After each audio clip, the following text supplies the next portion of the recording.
Hello, everyone, and welcome to Sound Off with Sinkoff. I am your host, Brian Sinkoff. Thank you so much for checking out the podcast. Of course, Sound Off is sponsored by the Sinkoff Realty Group, a full-service real estate brokerage in the capital region of New York. All right, so my wife, Francine, not a huge sports fan, is Francine, but she's sort of the genesis for this edition of Sound Off with Sinkoff. If you haven't heard, Dan Hurley, UConn coach, winner of 2 national championships, being heavily courted by the Los Angeles Lakers at the time of this podcast taping. They want to pay him big bucks. They want to lure him from the college game to the NBA. And my wife, Francine, were at lunch today. And I said, I'm thinking about doing a podcast. She said, what are you going to talk about? I said, this Danny Hurley situation going from UConn to the Lakers. And Francine, with it, sort of an ingenious comment, she goes, isn't that the natural trajectory, Brian? Like you go to college, you do well there, and then you get the NBA job. Isn't that like an admirable, like that's what you should be shooting for, right? And I said, Francine, that was like a brilliant comment, because you would think on paper, leaving college to go to the NBA, just on paper, knowing nothing about anything, that would be a good move. But for Danny Hurley, it's a terrible move, and I'm going to tell you why. First of all, in the last 30 years, okay, we're going back 30 years, okay? Only 2 coaches in the last 30 years have left college, went to the NBA, and had a winning record. Billy Donovan with the Thunder and Brad Stevens with the Celtics. Neither of them won a championship. Winning percentage of those coaches, roughly under 500, 45% winning percentage combined, okay? Stevens went to the Celtics, probably realized being in the front office was a better move for him. He had more control of the roster and things of that nature. And he bolts for the Celtics front office. So, the history is not there. They're talking about a long-term deal.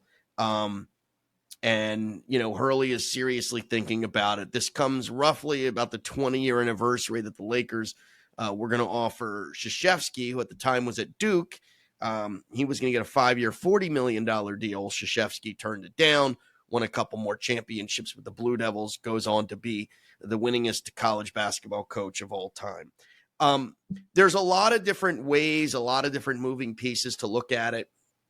I'm gonna give you sort of maybe way Hurley's thinking, and then I'm gonna give you the reality of it. But Hurley's probably thinking it's a challenge, right?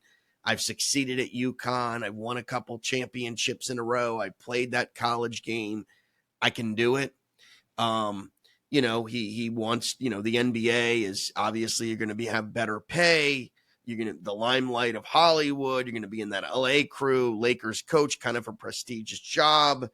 Hurley also thinks with the NIL and the transfer portal, even a program like UConn, you're going to lose guys to the NBA. Guys on your roster, right? Your upperclassmen, your guys that leave for the NBA, maybe the 6th, 7th, 8th, 9th guy on the Huskies bench, maybe not be there next year. They go to a different program. They get the NIL money and the promise of playing time. They were frustrated maybe this past season at UConn because they didn't play, and they bolt. And Hurley, much like a lot of other, even big-time colleges, he's doing the NIL recruiting tap dance, trying to get guys in to fill a roster for next year. Not as difficult in the major programs it is for like the mid-majors like the Siennas and UAlbany's, because a guy at those programs has one good year and he's done. He's getting more money somewhere else. He's going to a mid-major, a higher mid-major, an A-10 school, even maybe a big Power 5 school. He's done. But at UConn, they're suffering attrition, either NBA or guys on the roster that didn't play last year simply aren't happy, and they're promised with more playing time next year. So look, Hurley is also facing that hurdle as well. Hurley hurdle. He's facing that hurdle as well. So, he's dealing with the NIL. He's dealing with constant turnover in college basketball. We don't know what the college basketball landscape is going to look like in 5 years, much less 10. He's thinking that. All right. Now, Here's why I don't think this is such a great idea for him to go. For him to go to the NBA. And that is, the NBA it's not a coach's league. Hurley is a player's coach, but he's a coach's coach. He's sort of an old school, grind it out, yell at you, demand, the intensity. I think led certainly maybe all of college basketball with the amount of technical fouls he got last year. He's if Hurley is a little surly, right? Fired up, yells at people, yells at refs. That crap don't fly in the NBA. The players run the roost. They don't want to hear from the coach. They don't want to hear him whining. It's keep the noise down. And basically in the NBA, you're substitutions. I mean, that's what you're doing. These guys aren't really coached. They don't do fundamental drills. They have 77 assistants under them. They're freaking making substitutions. I mean, let's be honest. Yeah, they're motivating a little bit, but you're making $20 million a year in the NBA. I don't know that you need motivation. You're a grown man. You've kind of been doing this. You're your own boss. So I don't know that the rah-rah plays in LA. I just don't know that it plays in the NBA. Here's the other thing, LeBron, I love LeBron. And you know this, if you've been following me over my career, I'm a big LeBron James fan, always have been. LeBron's going to be 40 years old this season. And while he's putting up numbers when he was 29 years old, he's 39, the 25 points a game and almost averaging a triple-double, he's 40 years old. How many years does he have left? A couple. When he leaves, that team is completely decimated. And you could talk to me about draft and all that other stuff, but the core of that team is gone. Anthony Davis is an old 31.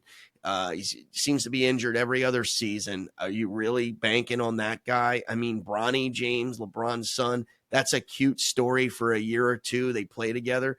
But am I building a franchise around Bronny James? A guy wasn't even that good in college. I don't know. The other problem with an NBA team being a coach is you don't even run the team. The players do.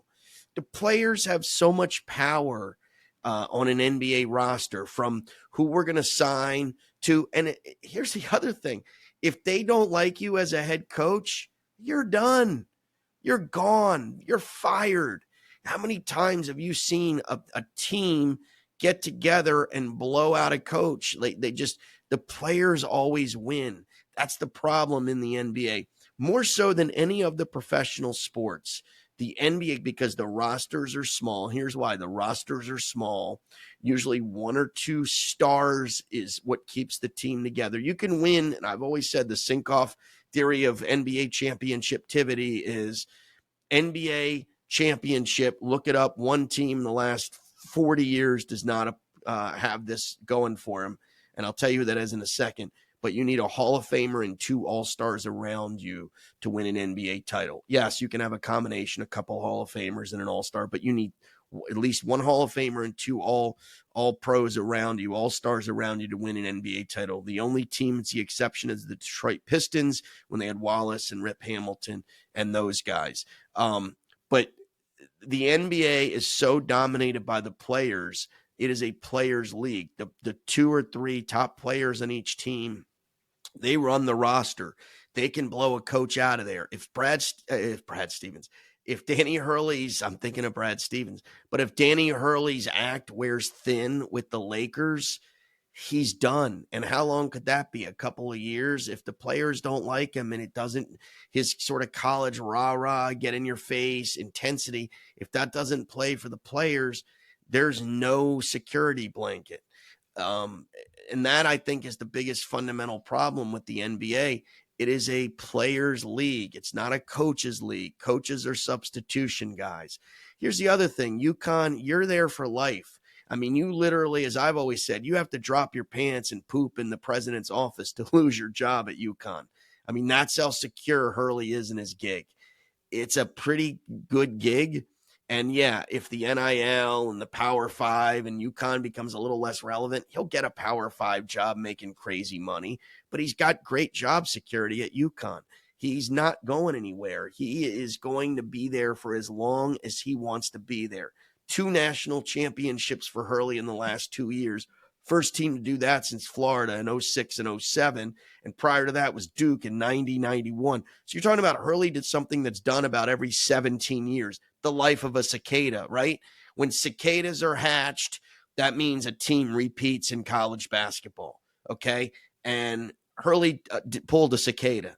Every 17 years, there's a national championship repeat. He's got a long leash at UConn. He is not going anywhere. I mean, that'd have to really be terrible for him to lose his job. And guess what? It would be like 4 years before there's even talk of him being fired. I don't think that would ever happen, but he'd get a job in 27 seconds. So money, cash, job security for Hurley staying at UConn is not a problem. There's no loyalty in the NBA. They don't give a rat's ass what you did in college. They don't care about past performance at UConn. They don't care about anything. They care about what have you done? Can you control the players? Can you babysit? And can you be a substitution guy? Give you some names of college coaches, successful college coaches that went to the NBA that sucked. John Beilein, Michigan and the Cavaliers, 14-40. Have a nice day. Donovan did okay, went to Oklahoma City. He was okay. Fred Hoiberg, Iowa State to the Bulls, 115-155. Brad Stevens had a good record. One of the few that you could say made the nice transition from college to the pros.